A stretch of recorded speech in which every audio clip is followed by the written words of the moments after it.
होऊ घातलेल्या स्थानिक स्वराज्याच्या निवडणुका संदर्भात जालना जिल्ह्यामध्ये त्यातली त्यात अंबड येथे स्थानिक स्वराज्याच्या निवडणुकी संदर्भात आपल्या संघ बोलण्यासाठी रिपब्लिकन पार्टी आठवले पक्षाचे जिल्हा उपाध्यक्ष प्रकाश मामा रुपते आहेत. आपण त्यांच्याशी बातचीत करणार आहोत.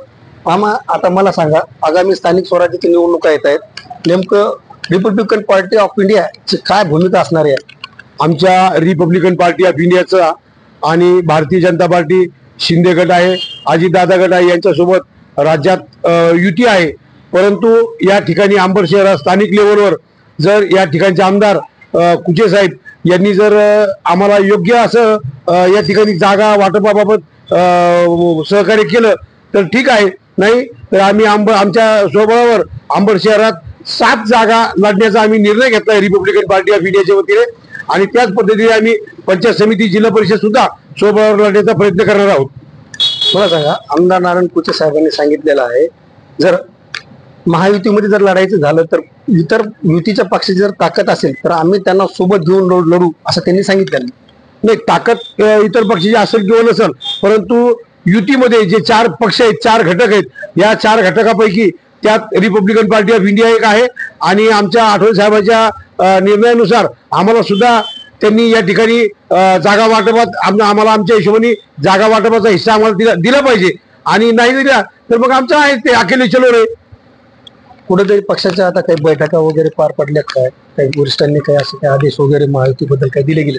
नाही, आतापर्यंत कुठल्याही पक्षाने, अजितदादा गट असेल किंवा शिंदे गट असेल किंवा भारतीय जनता पार्टीचे आमदार कुचे असतील, यांनी आतापर्यंत रिपब्लिकन पार्टी ऑफ इंडियाच्या कुठल्याही पदाधिकाऱ्याला आणि आमचे महाराष्ट्राचे संघटक सचिव ऍडव्होकेट ब्रह्मजी चव्हाण साहेब यांच्यासोबत सुद्धा त्यांनी आतापर्यंत कोणत्या प्रकारची चर्चा केलेली नाही. सांगा मामा, कुठेतरी आता नगराध्यक्ष पदासाठी आपल्याकडे उमेदवार आहेत का, किंवा भारतीय जनता पार्टीने दिलेले उमेदवार आपण निवडून आणण्याचा प्रयत्न करा? नेमकं काय? नाही, उमेदवार तर आमच्याकडे आहेच, नगराध्यक्ष पदासाठी आमच्याकडे उमेदवार आहे. परंतु या अगोदर 5 वर्ष SC महिलेसाठी राखीव असल्यामुळं आणि यावेळेस ओपनच्या महिलांसाठी नगराध्यक्षपद राखीव असल्यामुळं त्यांच्यावर अन्याय नको आणि SCचं हे 5 वर्ष उपभोगलेलं आहे, म्हणून ओपनच्या महिलेवर अन्याय नको म्हणून त्यांचं अध्यक्षपद त्यांना लखलाभ असो. आणि पक्षाने जर आम्हाला आदेश दिले तर त्या नगराध्यक्ष पदाच्या उमेदवाराला निवडून आणण्याची कामगिरी आम्ही स्वतः करू.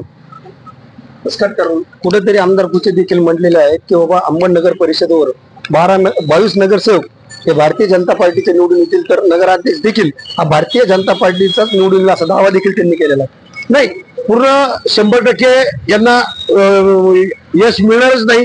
यामध्ये अंबड शहरात उद्धव ठाकरे गटाचे काही लोक आहेत, भारिप बहुजन महासंघाचे आहेत, वंचित बहुजन आघाडीचे आहेत, रिपब्लिकन पार्टी ऑफ इंडियाचे आहेत आणि पूर्ण 22 सीट हे नगर परिषद मध्ये भारतीय जनता पार्टीला मिळू शकत नाहीत.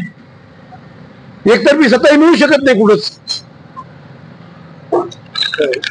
आता प्रकाश मामा रुपते यांनी सांगितलेलं आहे की भारतीय जनता पार्टीने आम्हाला योग्य सीटा जर दिली तर आम्ही त्यांच्या सोबत लढणार आहोत, अशी भूमिका देखील त्यांनी स्पष्ट केलेली आहे. न्यूज 24/7 महाराष्ट्रासाठी कॅमेरामॅन अरविंद सुर्वेसह मी मंगेश कारके, अंबड.